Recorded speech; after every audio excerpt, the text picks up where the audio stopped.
কিভাবে এই ডলার এত রিজার্ভ, আমাদের 40-45 বিলিয়ন ডলার রিজার্ভ হঠাৎ করে একেবারে জিরো হয়ে গেল? কোথায় গেল এই ডলার, কেন গেল?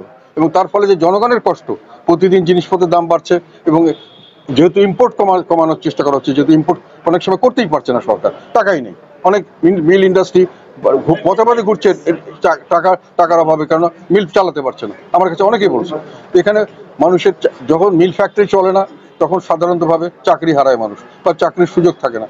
যখন টাকার মাল কমে, সঙ্গে সঙ্গে বেতন কমে যায় মানুষের, আর সেই সঙ্গে সঙ্গে জিনিসের দাম বাড়তে থাকে।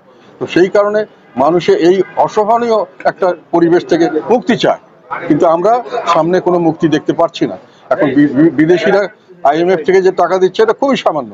এই টাকার জন্য তারা বসে আছে, যেহেতু এইটা টাকা দিলে অন্ততপক্ষে দেশে বিদেশে একটা কথা প্রচারিত হবে যে আমাদের মানে IMF আমাদেরকে গ্রহণ করছে, এখনো পর্যন্ত আমাদেরকে সেভাবে দেখ। কিন্তু আমরা তো ডিফল্টার হয়ে গেছি, যেহেতু আমি বললাম বিমানের টিকিটের টাকা 3,500 কোটি টাকা তারা নিয়ে যেতে পারছে না। অনেক ইনভেস্টমেন্ট আমেরিকান, এই যে ডোনাল্ড লু আসলো, সে এসে কি বললো যে আমাদের আমেরিকান কোম্পানিগুলো প্রচুর এখানে ইনভেস্ট করছে, কিন্তু তাদের প্রফিট তারা নিয়ে যেতে পারছে না। এই যে একটা কথা, এরপরে তো বাংলাদেশের সঙ্গে কোনো ব্যবসা বাণিজ্য কেউ করবে না, বাংলাদেশের মানুষকে কেউ কোনোখানে গ্রহণ করবে না। তা আমরা যে একটা পরিত্যক্ত হয়ে যাচ্ছে এবং এখানে না খেয়ে থাকার অবস্থা হচ্ছে, সেটা আমাদের মানুষকে বলতে হবে না কেন? এটা জবাবদিহিতা করতে হবে না সরকারকে? তো সরকারের এখন এটা গোপন করা, কেননা ওনারা অনেক কিছু লুটপাট করেছেন। বিদ্যুতের খাতে লুটপাট হয়েছে, গ্যাসের খাতে লুটপাট হয়েছে, এগুলো প্রচুরভাবে টাকা বিদেশে পাচার হয়েছে এবং পাচার করতে দেওয়া হয়েছে বিভিন্ন কারণে। এবং বাংলাদেশ ব্যাংক কিছু জায়গায় হোসেন যেরকম, এটা আমি সংসদে বলেছি, পরিষ্কার একটা কথা বলছি, এটা আমরা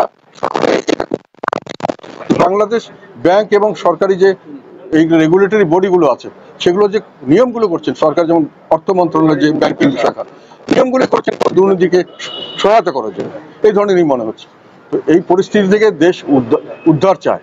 এখন ওনারা অনেক কথা বলেন, ওবায়দুল কাদের, আমি তাকে রেসপেক্ট করি, কিন্তু প্রশ্নটা হলো যে, সত্যি কথা বলতে এটাও শুনলাম যে আওয়ামী লীগের অনেক শক্তিশালী দল হয়েছে।